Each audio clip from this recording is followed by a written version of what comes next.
ఈ మంత్రం ఏమైంది మీరు సరింబియ్యం వేసిన ఇండ్లలో మందిరం పాడి ఉండగా ఈ మందిరం ఏమైందిగా పాడి ఉండగా ఇదే కదా మందిరం లేదండి పిల్లలు అయిపోయింది లేదు ఇక్కడ ఇల్లు ఉండేది ఇక్కడ మందిరం ఉండేది ఏది ఎన్ని వచ్చేసరికి వాళ్ళ మందిరంలో మందిరం అలాగే ఉండేది అనుకున్నాను నేను అంతా ఏది కనిపించలేదు ఈ మందిరము ఏమిటి నివసించడానికి ఇది సమయమా కాబట్టి సైన్యములకు కాబట్టి సైన్యానికి అధిపతి యెహోవా సెలవిస్తున్నాడు మీ ప్రవర్తనను ఆలోచించుకోనండి మీ ప్రవర్తనను ఏం చేస్తుంటే ఎందుకంటే ఎవరి పని ముఖ్యమా ఎవరి పని ముఖ్యం చెప్పండి ఎవరి ముఖ్యమని మనస్ఫూర్తిగా చెప్తున్నారా లేకపోతే అందరూ చెప్తున్నారా నేను చెప్పాలని చెప్తున్నారా దేవుని పని ముఖ్యం ఎందుకంటే దేవుని మందిరం ఉంటే అందరూ మనం ఏం చేస్తాం కదా ఇంట్లోకి రావడానికి వీళ్ళు లోపల మందిరం లేనప్పుడు ఎండ దగ్గర ఆరాధించేవాడు కాబట్టి ఇది ఎక్కువ అంటే మన ఇంట్లో రూపాయలు సంపాదిస్తే అది పిల్లవాకే ఉంటుంది లేకపోతే లేదు. కానీ ఆలయం అయితే మన యొక్క వంశ పారంపర్యాలు కూడా దేవుల్లో ఆశీర్వాదపడడానికి అవకాశం ఉంది. ఇచ్చిన మాట దేవుడు దించుగాక. మన మధ్యలో మరి మన గ్రామ పంచాయతీ ప్రెసిడెంట్ గారైన అంటే ప్రెసిడెంట్ గారి భర్త ఎందుకంటే దేవుల్లో మాత్రం భర్త శివసైనారు అందుకు కాబట్టి అసలు మరి రిజర్వేషన్ ఎవరికి కావాల్సింది కానీ మరి పురుషుడికి ఇచ్చే ఆదిత్యత మాత్రం బైబిల్ ఏమాత్రం తగ్గించలేదు. ఇప్పుడు కూడా అనేక దేశాలు మన దేశంలో రిజర్వేషన్ పెట్టారు కానీ అనేక దేశాల్లో అది ఇంకా పాటిస్తూనే ఉన్నారు. మరి మన మధ్య ఉన్న నాయకులు గారు మాట్లాడాల్సింది కూర్చున్నాను.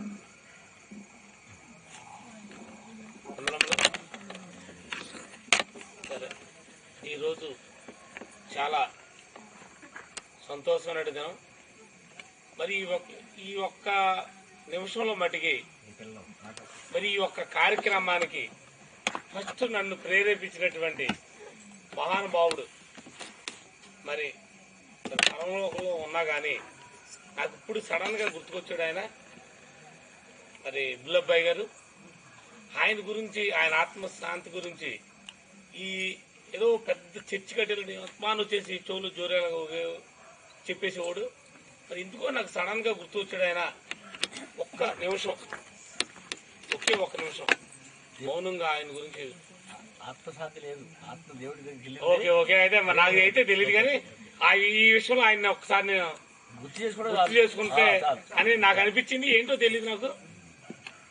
మరి దానికి కూడా మరి మీ యొక్క ఆయన ఇది నేను రాత్రి కూడా ఇదే సమయంలో అవి పండగలకి వెళ్ళాం, సంగీత పండగలకి వెళ్ళాం. కానీ ఇది ఒక మందిరమే కాదు, ఇది ఒక ఆలయమే కాదు, ఇది ఒక కళ్యాణ మండపం అవ్వాలని చెప్పి మంచి సన్నిధి అవ్వాలని మన ఇందాక దైవజనులు చెప్పారు. చాలా విషయాలు చెప్పారు, విన్నాం. ఏంటంటే ఇది ఒక ఆలయం, ఇది ఒక మందిరం, ఆత్మశాంతి నిజంగా అలాగే అనిపిస్తుంది. ఒకసారి 10 నిమిషాలు అక్కడ ఉంటే ఉంటుంది అనిపిస్తుంది. ప్రతి మానవుడికి కూడా శాంతి, సహనం, ఓపిక ఇవన్నీ కూడా దైవజ్ఞులుగా ఉన్న వాళ్ళకే వస్తాయి. అన్నీ కూడా గ్రంథాలు చెప్తున్నాయి. ఆయన చెప్పారు, పాస్టర్ గారు చెప్పారు, ఈయనాలే ఒక్క 10 నిమిషాలు ఇక్కడ కొంచెం శాంతి దొరుకుద్ది అనేదే మందిరం. అది ఒక ఎలుగు, అదే కావాలి మనకి. ఎవరు ఏముండదు. ఒక్కసారి పోలో ఎందుకు గొడవ అవుతున్నాయి కదా, చక్కగా అలాగెళ్ళి కూర్చుంటే అవుతున్నది. ఇలాంటి ప్రశాంతి నేను చక్కటి వ్యవహారం జరగడానికి ఏదో ఒక గుడి కడతాం, ఒక రాయిస్తాం, లేకపోతే డబ్బులు ఇస్తాం, లేకపోతే అది ఇచ్చేయటం కాదు.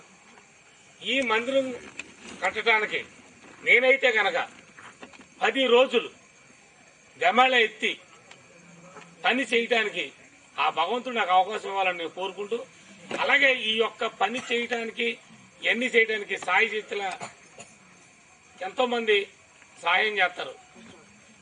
కానీ అది కాకుండా మనందరం కలిసి చక్కగా పని చేయాలని, ఆ భగవంతుడు మనకు అవకాశం ఇవ్వాలని, అలాగే మీరందరం కలిసి చక్కగా ఇలా కూర్చున్నట్టు ఇది ఒక చక్కగా అప్పుడు మనం పురాణాల్లో వీటిల్లో బైబిల్లో వీటిలో ఇవన్నీ చూస్తుంటాం. అలాగా మనం అందరం కలిసి కట్టి ఇది ఒక ప్రశాంత నిలయంగా చేయడానికి ఆ భగవంతుడు మనకు అవకాశం ఇచ్చి మనందరం కలిసి అలా చేసి ఇది మంచి ఇలాగా కాకుండా ఈ గంటల్లా కాకుండా మళ్ళా ఇదే సంవత్సరానికి చక్కగా మనం మంచి నీళ్ళలో ఉండి చేయాలని చెప్పని మరి ఆ దైవజ్ఞుల్ని మనస్ఫూర్తిగా ప్రార్థన చేయమని కోరుకుంటూ, అలాగే ఆ అవకాశం మీ అందరం మనసులో కలవాలని మరి మనస్ఫూర్తిగా ఇందాక నుంచి అదే తాపత్రయం అలా కావాలని నేను కోరుకుంటున్నాను.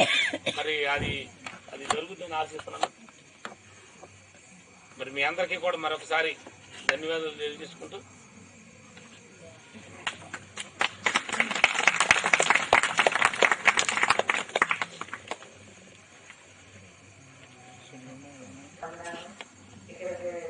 మరి ఈ పురాణ కార్యక్రమానికి మరి చేసినటువంటి మాస్టర్ గారు, సత్యాయన అమరయ్య గారు, మరి అమ్మగారు నరేష్ బాబు, అలాగే సంఘటనలకు సంఘటనలకి కూడా నా హృదయపూర్వకంగా తెలియజేసుకుంటున్నాను.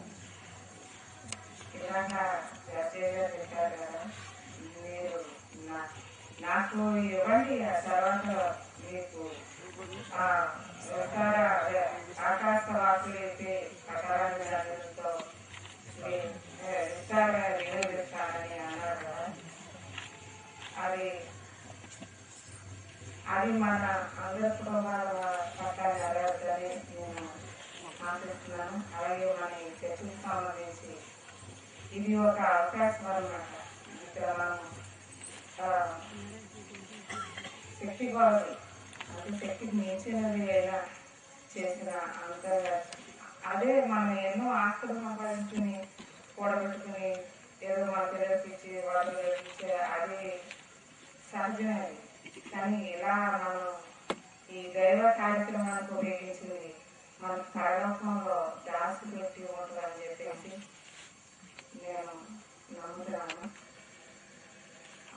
ఆ పరలోకంలో కూర్చుకునే ధనం గురించి మనం ప్రయాసపడతాము. ఇది ఒక అవకాశం. ఇక్కడ ఈ చర్చికి సంబంధించి పాల్గొనడానికి మనకి అవకాశం ఇచ్చిన మరి దేవుడికి నేను ధన్యవాదాలు తెలియజేసుకుంటున్నాను.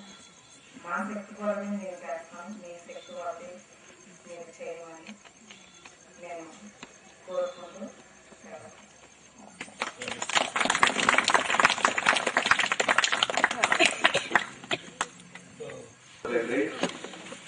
మీ నామమునకే వందనాలు, స్తుతులు, స్తోత్రములు చెల్లిస్తున్నాం తండ్రి.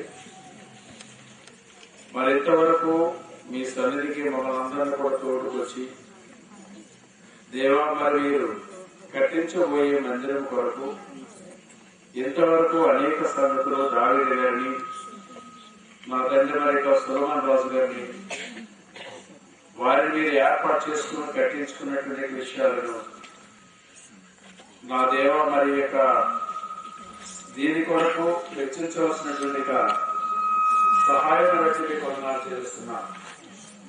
అందరి మనసులలో మీరు ఉండి నా తండ్రి దాతృత్వం కలిగి ప్రేరేపించబడి పోవాలని ప్రతి వారిలో కూడా ఉండేటట్టు ఈ ప్రేమ, సంతోషము, సమాధానం, ఐక్యత, అన్యోన్య సహవాసமாக ఎల్లప్పుడూ కూడా దయచేసి మీరు మహిమ పొందవలసిందని యేసు నామములో అడుగుతున్నాము తండ్రి. ఆమేన్.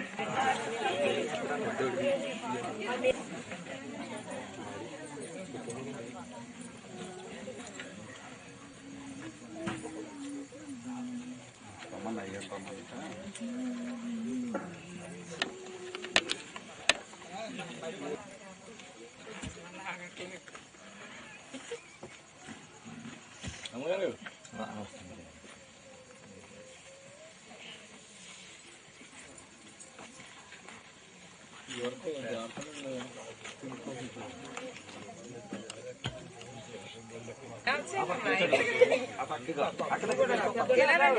ఇలా